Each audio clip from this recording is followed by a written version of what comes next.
menanggapi terkait yang lagi rame nih kalau soal Erika sama DJ Bravi dan juga DJ Panda itu kan lagi menjadi konsumsi publik. Mungkin kalau dari Koko sendiri kan kemarin sudah mengundang DJ Bravi sendiri, seperti apa kok?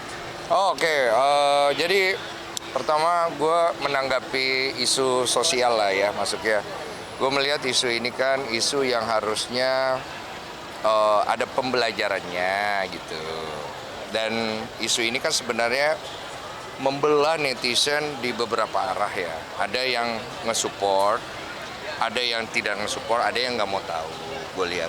Ya gue sih tidak mau menyalahkan siapa-siapa, tapi kalau gue pribadi coba bantu dari perspektif apa sih yang kita bisa belajar dari kejadian itu dan bagaimana menyelesaikannya, itu aja gitu. Dan pastinya empati dan simpati gue pasti ada lah. Untuk Mbak R pasti gue juga berempati karena dia juga teman. Biar bagaimanapun apa yang dialami itu kan bukan suatu hal yang kita boleh istilahnya tambah beban lagi. Dia kan lagi mengandung, tapi kan kita juga nggak bisa membenarkan apa yang sudah terjadi. Jadi kan kita harus bijak lah menyikapi hal itu. Dan juga untuk Brevi sendiri sebagai pasangan kan beliau bisa hadir untuk bisa menjadi support sistem yang bagus kan. Menurut aku laki-laki harus punya mentalitas seperti itu kan. Tinggal nanti ya bagaimana DJ Panda itu sendiri menyelesaikan masalahnya, sejentel apa dia, sebertanggung jawab apa dia, nanti kita lihat kan gitu. Sehingga masalah ini bisa jadi pembelajaran untuk semua pihak yang mengalami, yang tahu itu salah, bagaimana menyikapi dan menyelesaikannya. Kok tapi kalau dari DJ Bravi kemarin Koko juga sempat ngobrol panjang juga tuh di podcast sama DJ Bravi. Mungkin melihat DJ Bravi dengan apa ya, mungkin bisa dikatakan menerima Erika gitu dengan segala kondisi yang ada gitu, gimana? Wah, kalau gue sih sependapat ya dengan banyak netizen punya pendapat bahwa it's just too good to be true. Ada laki-laki yang punya apa ya, rasa gentle dan satria gitu ya istilahnya ya. Ya kan susah nyari cowok kayak begitu. Dan yang pasti gue full support lah. Gue berharap hubungan mereka bagus. Ya kalau bisa sampai ke jenjang berikutnya ya pasti itu lebih bagus lagi. Tapi ya kalau misalnya pun tidak, ya juga caranya juga baik-baik semuanya gitu kan. Karena itu kan maksudnya ngasih pandangan buat laki-laki kalau ada wanita yang butuh perlindungan, kemudian dia dalam kondisi yang butuh support, sikap lo harus kayak gimana? Gitu kan, apalagi lu juga suka sama dia gitu. Jangan memanfaatkan, tapi bagaimana lu bisa berdiri di situ sebagai real laki-laki gitu loh. Jangan jadi kayak kurang laki gitulah ya gitu. Oh, tapi Erika sendiri kan menyeret kasus ini tuh ke ranah hukum ya, Kok ya. Menurut Koko sendiri gimana nih? Ya, saya nggak bisa terlalu banyak berpendapat. Kalau tanya pendapat subjektif saya sih, saya pasti pengennya semua orang itu berakhir dengan damai ya. Tapi kan itu kan tidak fair ya, karena saya kan tidak merasakan apa yang dirasakan Erika dan kemudian apa yang dialami gitu loh. Jadi menurut aku ya biarkan apa yang harus terjadi dan biarkan apa yang Erika ingin capai itu dia jalani dulu sih. Karena kan semuanya nanti akan berujung ke satu muara gitu. Karena ini kan permasalahan dua belah pihak kan gitu. Tapi kok dari Erika sendiri merupakan langkah yang tepat gitu untuk melaporkan di Panda, kan apalagi diancam juga nih Kok ya. Dan semalam itu dia ke Polda sendirian tanpa Iya. orang juga. Kasihan ya ngelihat kemarin dia ke Polda sendirian sih, gue kasihan sih. Kalau ditanya langkah yang tepat saya nggak tahu. Karena itu harus dilihat dari sisi hukum, dan menurut gue pandangan hukumnya pun akan berbeda-beda. Tapi kalau menurut pandangan gue sebagai Denny Sumargo lah ya, menurut gue ketika Erika merasa dia perlu melakukan hal itu, ya lakukan. Tapi ingat semua ada konsekuensi panjang gitu kan. Dan gue yakin Erika pasti udah mikirin itu semua sih. Kok dalam kasus ini kan sebenarnya dari awal sebelum ini terkuak itu kan Bravi juga sudah menawarkan untuk udah jadi gua aja nih sebagai bapaknya gitu, menawarkan diri ke Erika gitu. Iya. Ini kan bisa dikatakan kan apa ya, sosok laki-laki yang sangat bertanggung jawab gitu, walaupun Ideal lah. iya ideal, walaupun dia itu bukan ayah dari anaknya gitu, gimana? Iya, ada sih temen gue kayak begitu.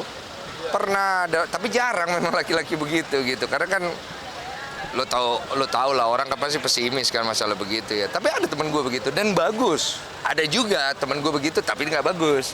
Jadi tetap 50-50 ya gitu. Tapi menurut gue Ya, jangan jangan kita keburu-buru ngejudge gitu loh. Masalah bagus atau tidak bagus, ya kita lihat nanti. Karena ini kan urusan pribadi mereka ya. Yang mana kan kita ini hanya penonton saja gitu. Kalau gue sih selalu pendapat gue kalau itu bagus support, kalau nggak bagus jangan nambah beban lagi. Gitu. Oh ini kan dalam kasus Erika kan selain di Jepanda, Devi juga kan ada Natali juga nih. Itu gimana sih kalau tanggapannya? Sampai mungkin ini kalau job benar-benar cancel. Saya jangan terlalu jauh ya. Pendapat saya jangan sampai kemana-mana. Yang pasti kalau siapapun itu maupun Natali mengalami kondisi yang kurang menyenangkan, saya yakin dia pasti tahu bagaimana cara untuk menyelesaikannya gitu loh. Oh, udah minta maaf ya. Tuh, dia bisa kok menyelesaikan dengan baik gitu. Itu aja. Dengan dia taruh di thumbnail itu gimana sih?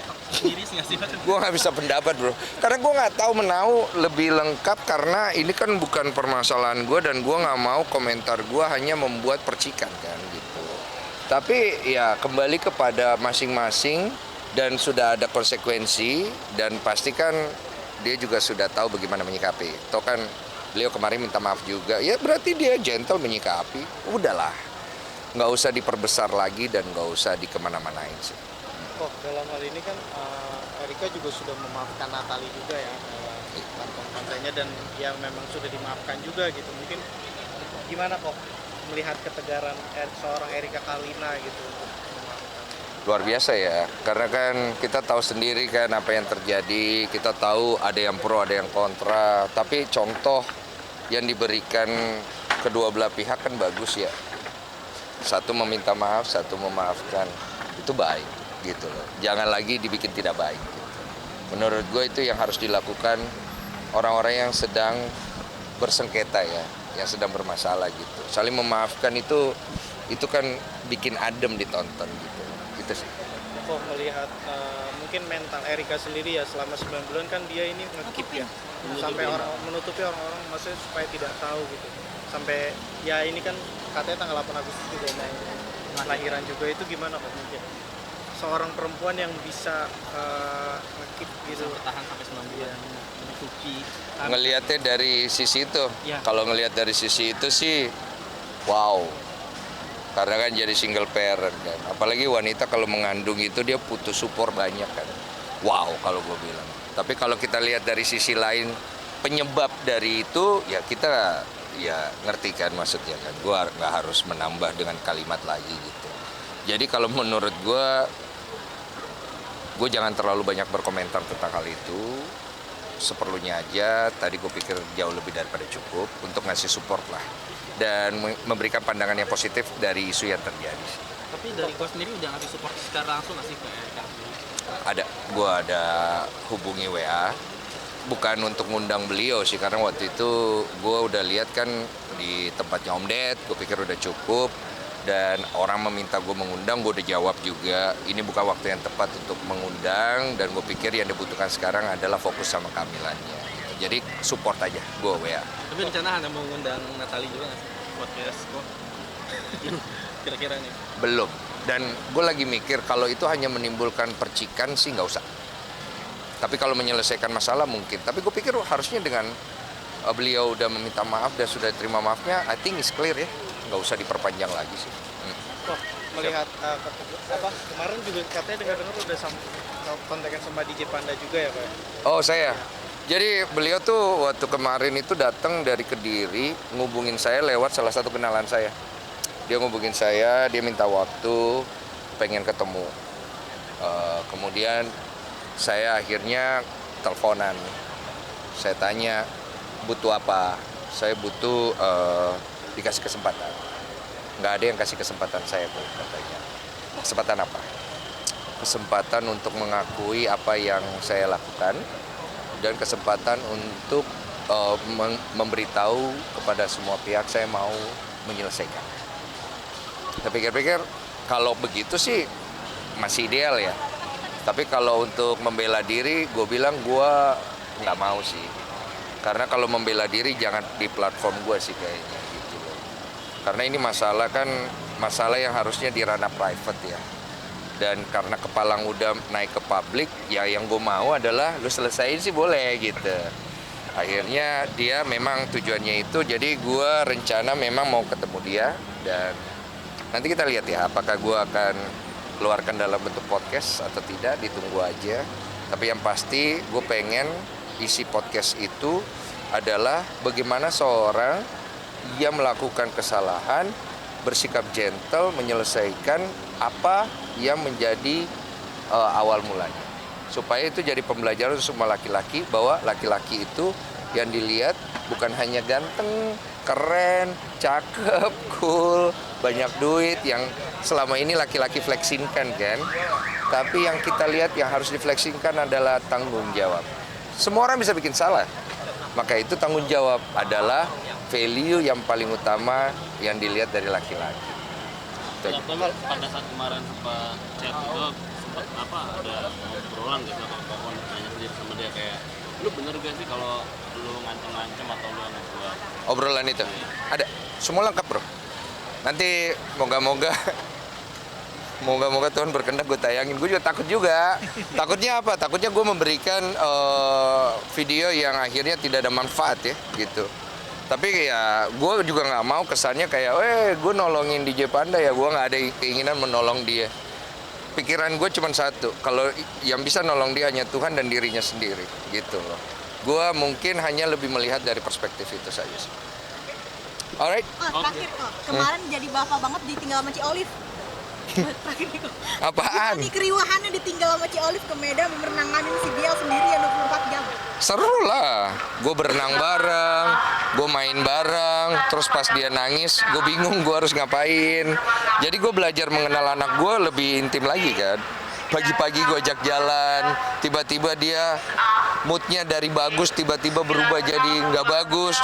Kan bingung kan dia, jadi saling kenal nih anak sama bapak gitu. Sweet moment lah. Berapa hari kok ditinggal sama Ci Olive di Medan? 2 hari waktu itu Ci Olive jualan baju. Dia kan bikin piyama. Jadi dia pengen punya piyama yang versi yang dia suka pakai. Namanya Bielenbu kalau nggak salah. Itu punya dia sendiri.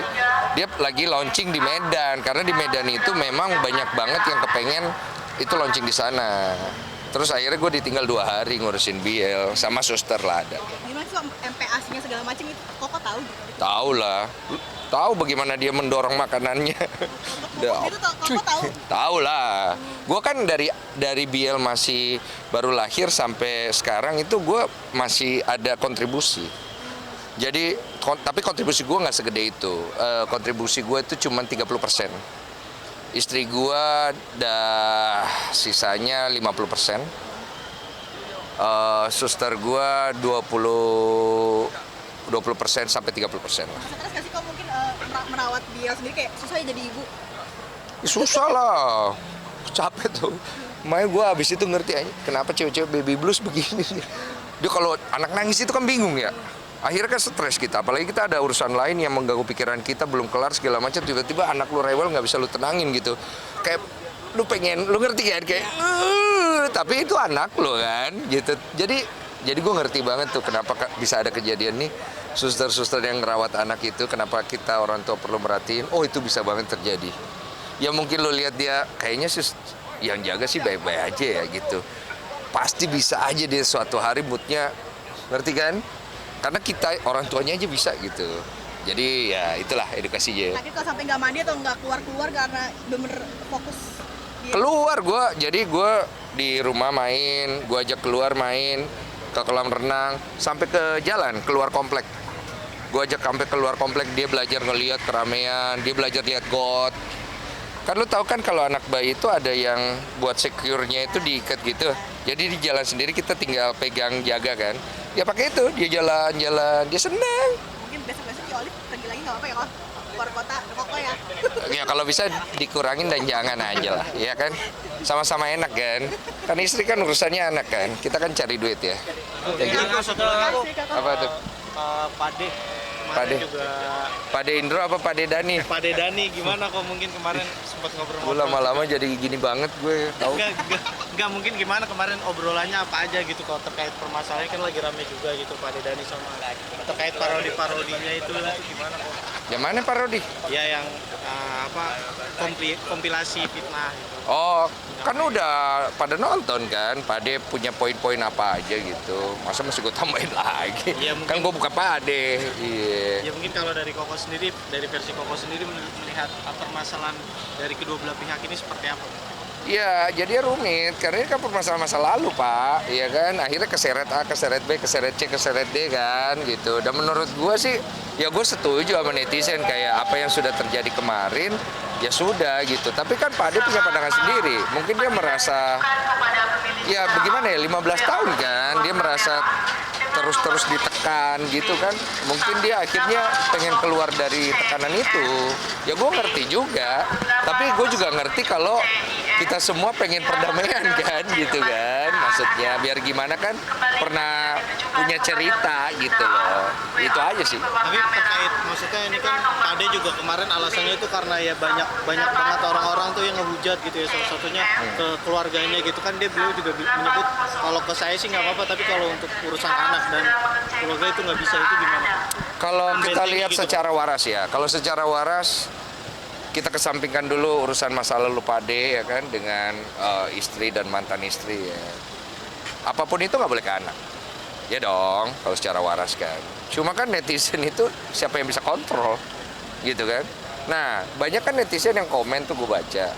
Pade harusnya mah marahnya ke netizen kan. Karena kan netizen yang ngegoreng kan gitu. Sebenarnya gue pikir-pikir ada benarnya juga sih gitu loh. Cuman menurut Pade ya ini disebabkan karena ini gitu kan. Jadi gue pikir-pikir sudahlah jangan kita terlalu ikut campur gitu. Karena itu urusan mereka pribadi personal. Gue hanya sebagai wadah yang mencoba membantu, dan apabila pengen ada perdamaian di wadah gue mah wow, ayo. Iyalah, ngapain ribut-ribut ya kan? Duduk bareng, ngobrol dewasa. Bagaimana kita menyelesaikan masalah ini, apalagi udah tahunan gitu kan? For the sake of who? For the sake of both of them, for the sake of the family, for the sake of the kids, the daughter, ya kan segala macam. Dan gue pikir lebih banyak impact positifnya. Tapi kan hidup kan nggak semudah gue ngomong nih, gitu. Tapi oleh karena itu kita doakan saja ya. Kita doakan semoga semua diberi ketenangan dan kedamaian supaya konflik dan gesekannya bisa teredus. Oke, terima kasih. Thank you. Terima kasih banyak kok. Thank you banget. Terima kasih ya. Thank you banget kok. Assalamualaikum. Thank you. Oh, boleh ya suka diliput perayaan yang Nggak usah ya, kalau fleksi